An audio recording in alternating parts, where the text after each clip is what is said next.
Oke. Waduh, San, baru awal mulai udah langsung komen Porto merah. Kan hari ini ISG hijau kita. Nah, jadi gini nih. Ini selama first half ini kira-kira lo udah banyak cuan apa udah banyak loss, San? Awalnya sih loss ya, cuman Oke. untungnya puji Tuhan bisa recover Wih, lagi ya. tuh. Tadi teman siapa yang komen Porto merah, tenang aja.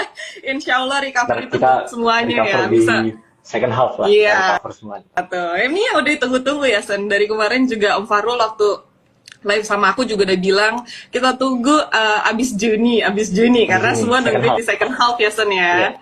Oke, nah teman-teman, ini aku mungkin kenalin lagi ya. Vincent ini merupakan equity analyst associate dari Trimegah.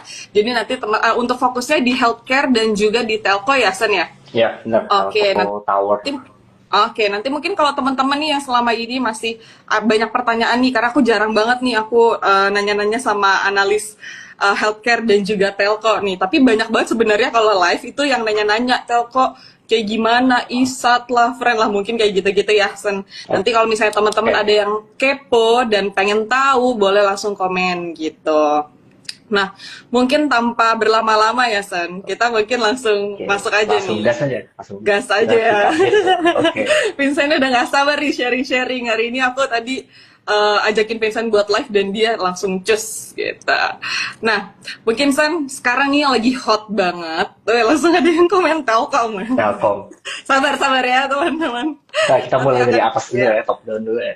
Oke, nah ini kan sebenarnya yang lagi lumayan kita lihat dan concern karena kemarin itu kan sebenarnya ada ketegangan nih di China sama US, tapi akhirnya udah mereda kan ya San akhir-akhir ini gitu. Alhamdulillah udah mereda, tarif udah diturunin juga. Nah mungkin boleh sedikit ceritain nggak San, mungkin recap terkait kemarin kondisi makro global kita seperti apa ke teman-teman, mungkin ada yang miss terkait US dan China ini. Oke, jadi kita kan habis liburan panjang nih, long weekend. Ya, Tiba-tiba waktu itu kaget juga baca berita China sama US sepakat buat nurunin tarif. ya, Nah, sebelumnya kan kita mengalami itu ya, ketegangan perang dagang antara US sama China. betul. Tapi dari hasil meeting kemarin tuh, tarif itu diturunin sebesar 115%. Jadi barang China ke US itu kena sekitar 30%, Ya, dan barang Amerika di China itu kena 10%. oke. Dari sisi Amerika ini katalis bagus ya, karena kenapa? Karena relaksasi tarif kita itu kemungkinan akan berlanjut apabila proses negosiasinya ini berjalan dengan lancar. Oke. Itu quick update-nya, Mi. Ya. Oke. Oke. Nah, kalau misalnya kayak gitu sebenarnya dampak pastinya ke ekonomi Indonesia tuh seperti apa sih, San? Tentunya kita juga pasti diuntungkan ya, selama ini kan selama Trump ngumumin tarif, investor itu udah nggak lagi agresif, kebanyakan Betul. outflow ya. Iya. Dan bisa dilihat hari ini foreign net buy kita di bursa fantastis sih. Iya. Kaget juga gue 2,8 T ya. Iya, iya. Biasanya tiap hari tuh kalau gue recap tuh selalu merah, minus 200, minus 100, minus 300. Iya. Hari ini inflow. Berarti kan investor menyambut baik dari sisi pasar modal ya. Iya. Nah, dari sisi ekonominya, China itu kan negara manufaktur, penduduknya banyak, pasti butuh komoditas banyak, butuh energi lah. Nah, secara Indonesia sendiri itu negara komoditas, pastinya kita bisa diuntungkan dengan peningkatan harga jual acuan, lalu Iya. peningkatan demand di internasional ya, di global ya, Mm-mm. gitu sih. Oke, nah terus kalau misalnya dengan kondisi yang seperti itu, kira-kira emiten-emiten apa aja sih yang sebenarnya bisa diuntungkan gitu dengan kondisi yang tadi Vincent udah sampaikan? Emiten, oke. Secara garis besar, karena bursa kita itu, perusahaan big caps-nya itu, komposisi kepemilikannya itu paling banyak asing kan. Iya. Jadi maksudnya big caps didominasi asing lah. Ya. Jadi otomatis kalau foreign inflow seperti hari ini, kita bisa lihat IHSG naik 2% kan, semua banking naik gila-gilaan. Nah, jadi kalau menurut gue tuh, gue sih suka emiten big caps ya, dengan adanya katalis positif dari isu-isu global. Namun kalau mau diperdalam sektornya apa, Oke. aku sih yakin kalau emiten batubara seperti AAD itu pasti diuntungin ya dari peningkatan demand dari China. Sama satu lagi, waktu itu beberapa minggu terakhir kan ada isu perang India tuh lagi panas kan politiknya. Iya. Nah, Gimana tuh? fun fact AAD ini salah satu ekspor batubara terbesar itu ke India. Jadi otomatis dengan adanya tensi perang ini, ketidakstabilan politik, Ya. gue yakin ADI bisa menjadi salah satu topik ya. Oke, mantap. Lalu yang Udah kita dapat nggak boleh satu lupa, skill nih. ya, lalu yang kita nggak boleh lupa juga tuh emiten perkapalan. Kenapa? Contohnya SMDR. Kenapa? Kenapa? Analoginya gini, kita kan US kan kasih tarif pause kan selama 90 hari. Masa sih Oke, sebagai iya. pelaku usaha orang-orang nggak mau ngestok barang atau jual barang besar-besaran Mm-mm. gitu. Nah, mereka kan pasti mau buat menghindari tarif yang tinggi banget itu di 90 hari ini harus optimal. Nah, Betul. kalau nganterin barang, kan perusahaan kan skala besar, nganterin ekspor impor atau domestik lewat kapal kan. Jadi Iya. kita nggak boleh lupa sama potensi katalis positif buat perusahaan-perusahaan perkapalan. Gitu. Oke, itu nice view tuh. Ini mungkin yang teman-teman bisa jadikan salah satu yang bisa teman-teman lihat ya, karena perkapalan itu ternyata kan memang ya berhubungan banget nih sama tarif ya, Sen ya. Ya, Apalagi itu untuk secara pengiriman nggak langsung barang-barang berpengaruh. besar, ya Ya, karena untuk pengiriman barang-barang yang besar pasti mostly lewat laut ya, lewat perkapalan gitu ya. ya. So, ya Sen ya mungkin bisa dilihat-lihat ya teman-teman gitu. Itu dikasih spill-spill nih sedikit nih sama Vincent nih. Di awal udah langsung dikasih spill-spill nih. Oke, nah mungkin lanjut aku mau nanya-nanya lagi nih Son terkait dengan kondisi Indonesia lah kita ya. Sabar teman-teman, sabar. Kira-kira di Q2 kita sorry di second half lah gitu. Di second half lah baru market kita recover gitu. Dan ya ini udah mulai agak terlihat lah ya marketnya lumayan oke gitu. Nah mungkin kalau misalnya dari Vincent sendiri kira-kira gimana? Kira-kira di second half ini atau di kuartal 2 deh, di kuartal 2 kan sekarang masih kuartal 2, kira-kira apa sih yang akan menarik yang mungkin bisa jadi stimulus atau sentimen yang bisa teman-teman lihat gitu? Oke, menurut gua kalau dari sisi likuiditas ya, jadi waktu itu kan market kita sempat ya lumayan crash lah ya. Ya, Nah, ada statement-statement di berita kalau BPJS kita itu mau meningkatkan porsi ekuitas. Nah, waktu gue cari tahu BPJS itu ternyata kalau dana tuh gede banget, berapa tuh? sekitar lebih dari 700 triliun lah. Oh, oke. Tapi yang masuk di pasar saham Indonesia kan cuma 7%, kecil lah. Iya, kecil banget Sisanya ya. kan kebanyakan di bonds. Kan sayang juga kan kalau lihat negara-negara lain, negara tetangga tuh pension fund-nya bisa 15-20% Iya. lah. Nah, waktu itu kan isunya BPJS ini mau meningkatkan porsinya, which is dengan penambahan 5-10% tuh efeknya gede banget di bursa kita, puluhan Pasti. triliun. Iya. Nah, itu sedikit banyak pasti akan membantu menahan dan menstabilkan pasar saham Oke. kita. Namun kalau kita lihat dari sisi ekonomi global, baik global maupun domestik ya, kalau pandangan ekonomi kita kan second half kita bakal bisa ada cut rate kan. Dengan adanya rate cut ini, gue sih yakin bakal bisa ngasih stimulus ke pasar kita, baik pasar saham maupun ekonomi real sektor kita. Daya Oke. beli masyarakat diharapkan bisa meningkat dan banyak uang yang banyak investor yang mulai mengambil resiko dengan masuk ke pasar saham. Itu sih Oke. kenapa second half itu gue lihat bisa menjadi momentum buat kita semua recover dari first half yang lumayan sakit Iya. ya rasanya. Tadi aja dari awal udah langsung ada yang ngomong ya, Sen, portal merah. Iya. Ya mungkin karena banyak Ya, ya karena market crash kemarin ya sempat ada trading iya. halt dan segala macam ya di di first Q ya mungkin semoga bisa recover ya di um, semester selanjutnya gitu. Nah, Ya, Sen, reboot. iya. Oke. Oke, nah terus kalau misalnya dari tim research sendiri, kira-kira view terhadap rupiah, terus mungkin terhadap cut rate lah. Nah, masih sama atau enggak, masih akan terjadi, the Fed masih akan ada cut rate atau enggak, itu mungkin kira-kira boleh dikasih pandangan nggak, Sen? Ya dari kita expect sih tahun ini Fed rate bisa di angka di level 4% lah. Kalau BI rate di level 5%, Oke, turun 75 basis point. oke, Nah, Fed rate ini kan diharapkan turun melandai ke 4%, itu karena ekonomi US itu sekarang kan kita mengalami, bukan kita sih, US mengalami ya, perlambatan seiring diberlakukannya tarif ya. Nah, tapi karena tarif ini menyebabkan inflasi di US itu tinggi, jadi kita nggak bisa expect yang terlalu dalam juga pemotongannya, tapi tetap akan ada pemotongan suku bunga di US. oke, Nah, tapi kalau dari sisi Indonesia sendiri, BI rate kita expect tahun ini di level 5%. Oke. Kenapa?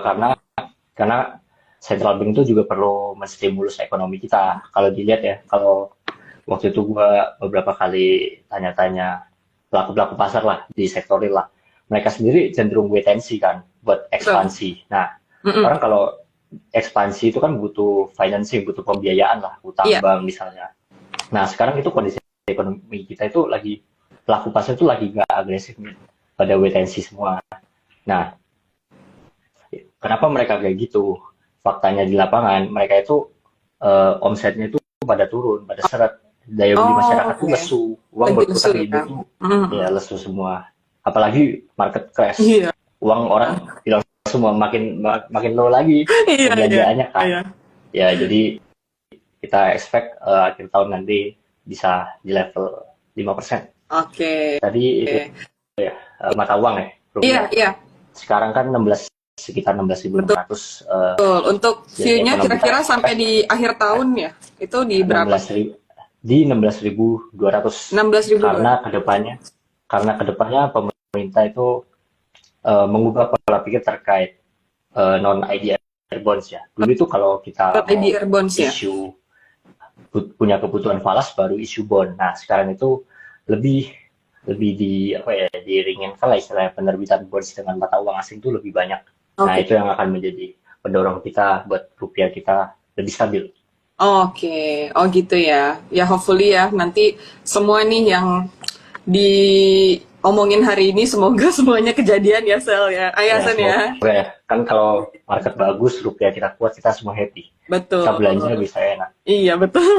Belanja enak, cuannya Belanja banyak enak, juga cuan ya. banyak. Iya. Porto hijau. Oke.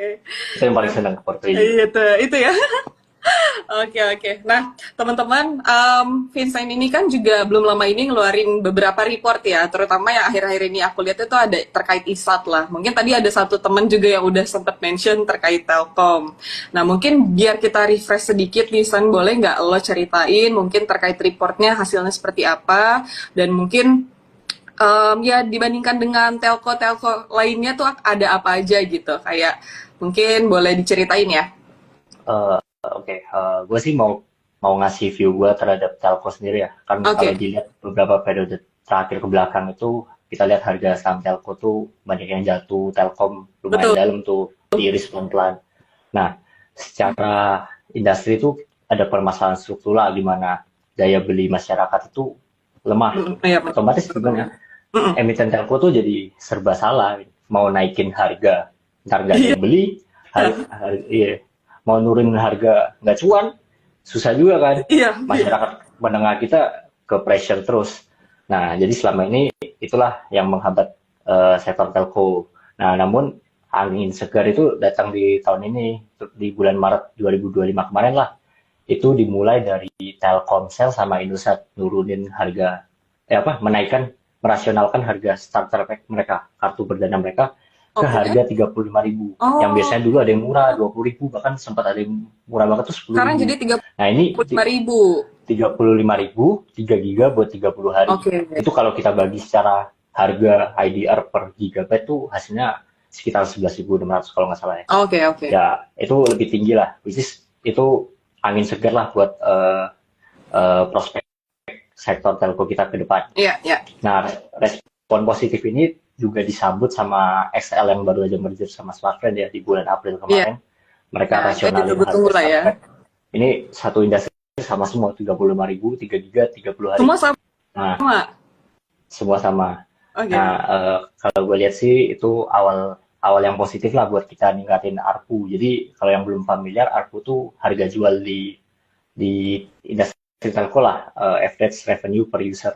Oke. Nah, Indonesia sendiri ARPU to GDP-nya itu sekitar 0,6% dibanding PDB kita lah, indikator ekonomi. Beda sama negara-negara tetangga kita. Bahkan Vietnam tuh bisa 1,1% lah tinggi. Jadi Indonesia tuh masih punya room for growth Oh, banyak buat naikin harga oke. SIM card. Oh, justru iya, oke.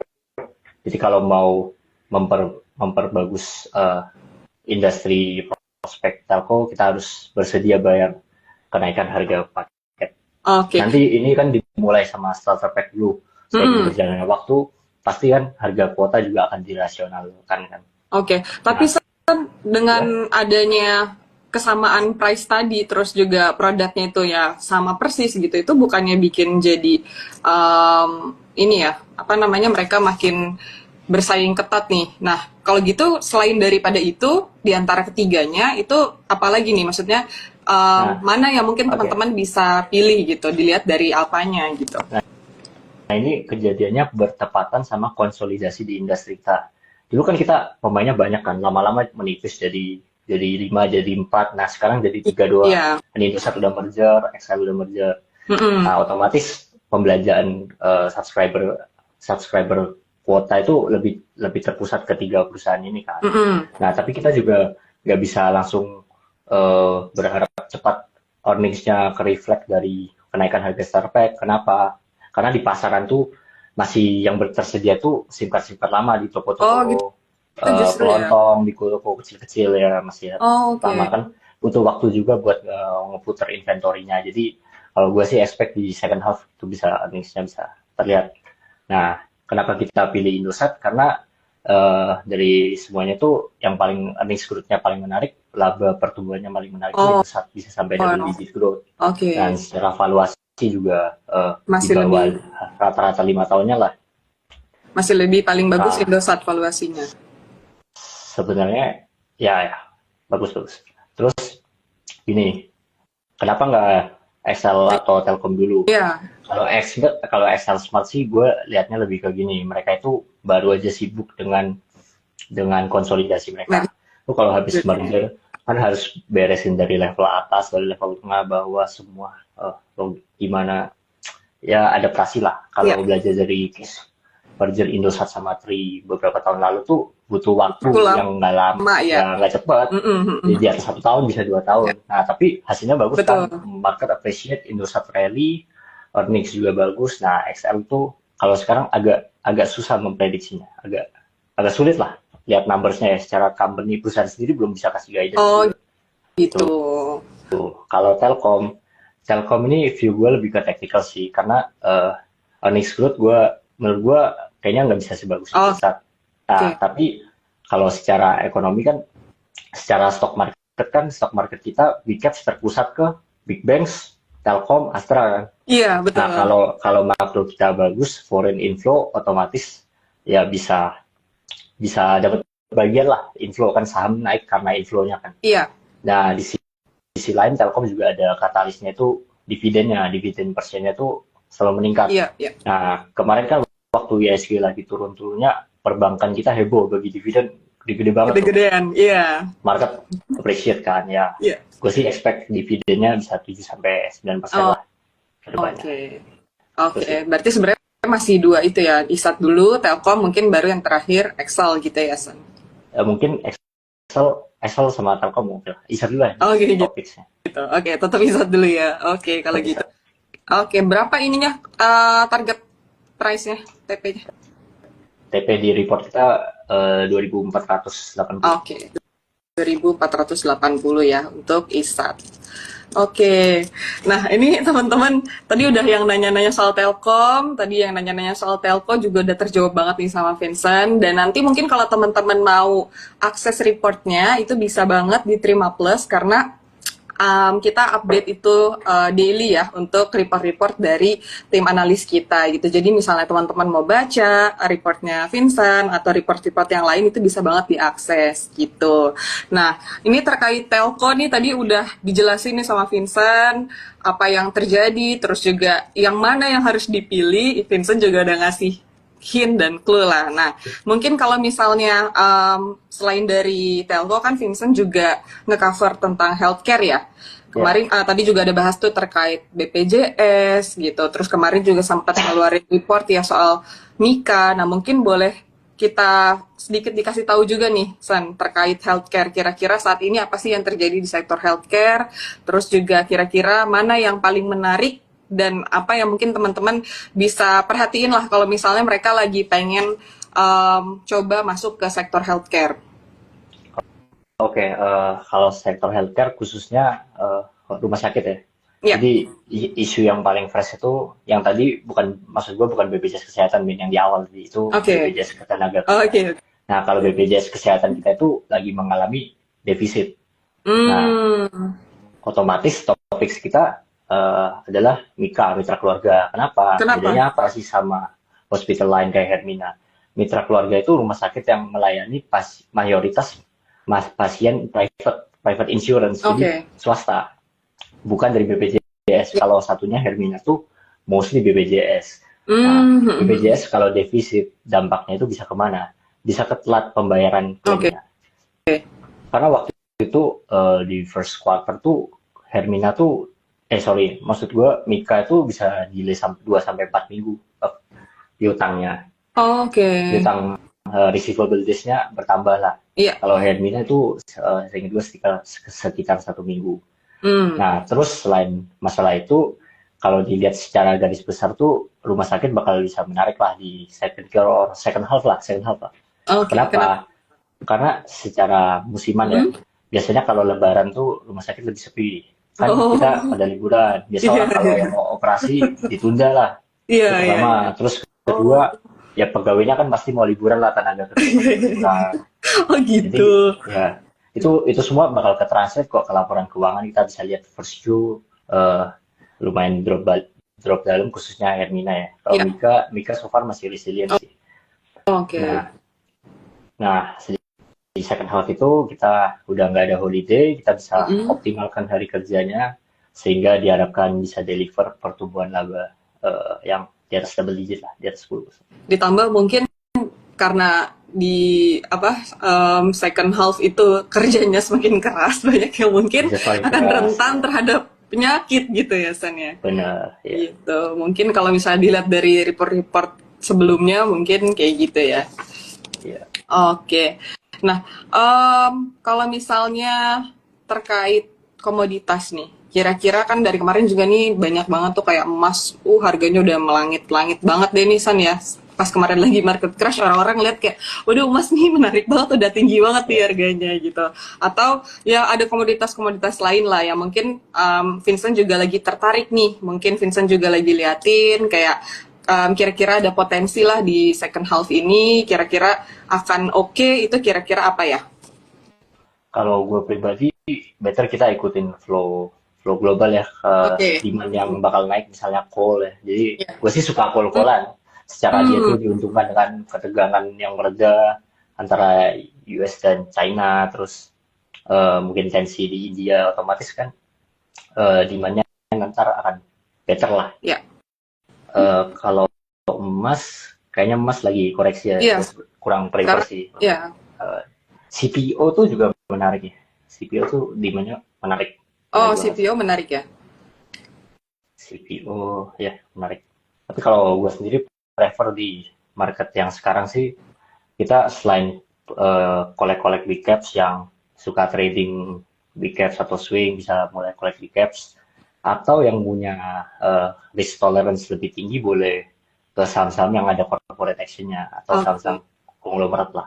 Bisa kita lihat juga konglomerat yang terus main tuh emiten-emiten dari Pak Prajogo ya, Oke. itu naik terus. TPIA dengan banyak corporate action ke depan Ya. seperti yang diberitakan mau IPO, lalu ada cuan yang waktu itu sempat ada rumor mau stock split juga. Ya. Eh, kita bisa manfaatkan tren itu sama grup-grup bakri. Nah, sebenarnya ada satu lagi sih saham-saham menarik tuh. Apa tuh?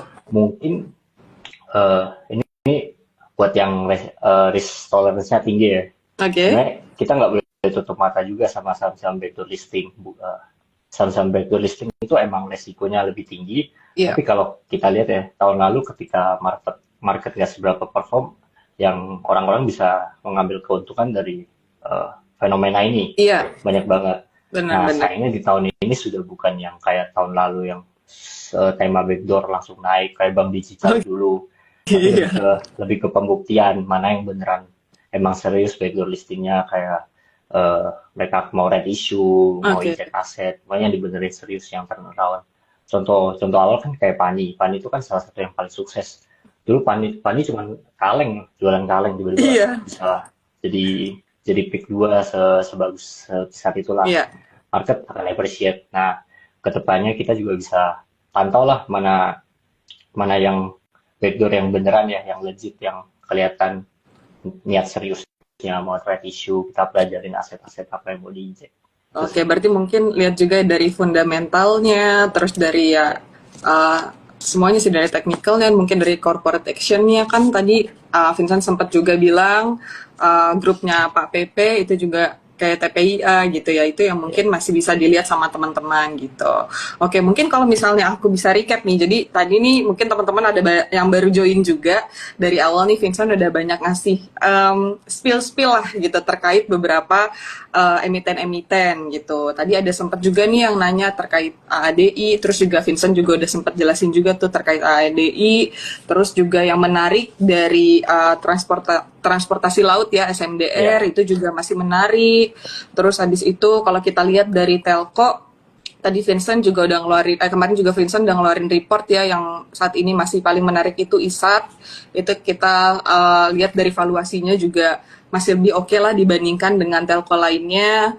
Terus juga untuk perusahaan-perusahaan dengan corporate actionnya yang seperti grupnya Pak PP gitu. Terus juga perusahaan-perusahaan backdoor listing yang memang benar-benar serius gitu ya. Yang legit ya. Oke, sama Ya, terakhir tadi juga. Kita sih kalau yang tentang backdoor listing sih agak tricky sih sebenarnya. Kalau kita bisa jeli lihat peluang, lihat yang mana yang beneran serius, itu baru bisa. Tapi resikonya juga tinggi kan, karena harganya volatile sekali. Betul, betul. Nah, mungkin itu berhati-hati ya teman-teman, dan itu juga balik lagi lah ke profil resiko dari teman-teman sendiri. Ini tradingnya itu tipenya yang kayak gimana gitu, apakah yang agresif, apakah yang emang benar-benar kalian tuh ya untuk ini mungkin untuk investasi bukan untuk trading, itu juga harus dibedain gitu, dan dilihat dengan benar-benar seksama ya San ya. Gitu. Jadi harus dipelajari semuanya. Mungkin baca-baca report dari tim research kita gitu kan. Terus juga mungkin dengerin Market Talk IG Live technical biasanya sama Kohans gitu kan di hari Senin gitu. Jadi mungkin nanti bisa lah teman-teman kita recover lagi ya San ya di second half bisa. Ini. Optimis gitu. Optimis ya. Pasti bisa. Oke. Oh, sorry tadi terakhir Vincent juga sempat mention di healthcare nih teman-teman, Mika juga lagi menarik ya gitu.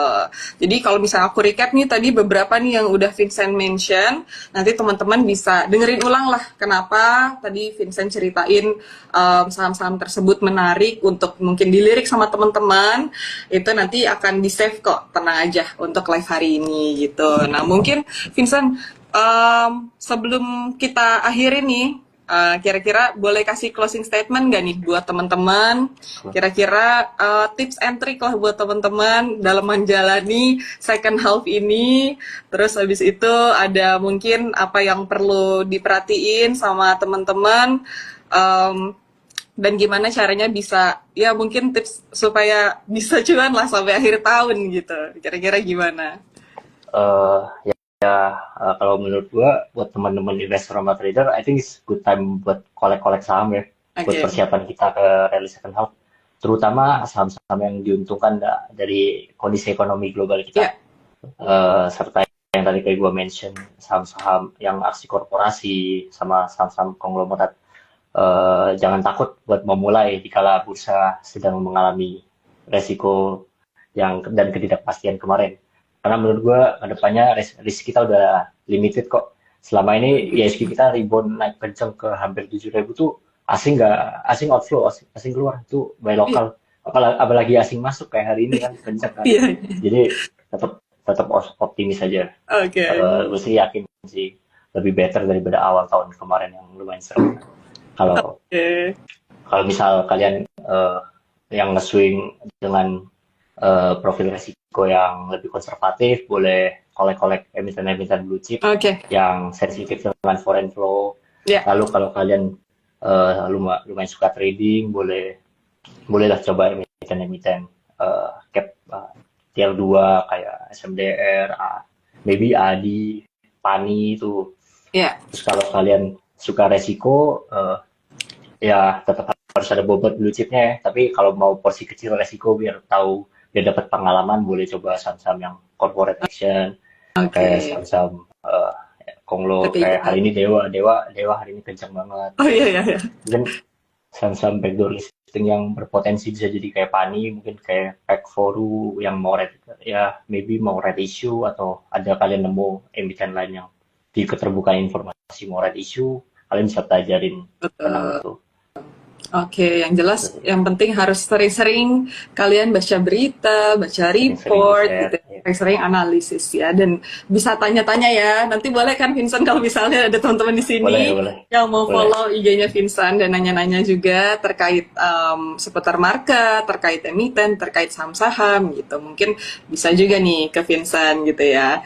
Oke, mungkin itu dulu kali ya, Sen. Thank you banget hari ini Oke. udah share-share banyak banget tadi. Ini jujur pertama kali karena gue baru pertama nih sama analis Ya, telco dan healthcare gitu ya. Dan ini mungkin udah ditunggu-tunggu juga ya, karena setiap live sebenarnya selalu keluar tuh kayak ya. ISA, Telkom, Excel itu selalu ditanyain ya. Healthcare juga mungkin beberapa teman-teman yang memang dari dulu main juga suka nanya gitu. Cuman kan belum pernah gitu. Jadi mungkin nextnya jangan kapok ya Sen ya untuk kita Aman. live lagi. Thank you juga ya, Yasmin udah ngajakin ya buat first time ya. Iya, First time oke. live. Thank you banget loh atas ilmunya. Tadi juga ada yang komen tuh kayak makasih buat wawasan pasarnya hari ini gitu. Thank you Thank you. atas waktunya Vincent. Semoga kita di second half ini bisa cuan, bisa recover sesuai yang tadi Amin. Vincent bilang. Tentunya teman-teman jangan lupa berusaha, terus belajar dan juga berdoa ya. Amin, semoga bisa beger-beger lah. Udah follow Trimega, buka akun di Trimega, Iya. masa nggak beger-beger. Mantap, nah iya bener itu. Harus keluar lah. Oke, nah teman-teman jangan lupa ya, kita ada Market Talk Iga Live di hari Senin dan juga Rabu. Nanti teman-teman boleh banget pas lagi kita live ini nanya-nanya kayak sekarang juga, untuk misalnya teman-teman pengen tahu nih kira-kira ada update apa terkait makro ataupun terkait emiten-emiten kita saat ini gitu. Oke, kalau gitu thank you banget ya Vincent, sampai jumpa lagi ya di live selanjutnya ya. Bye bye, good night.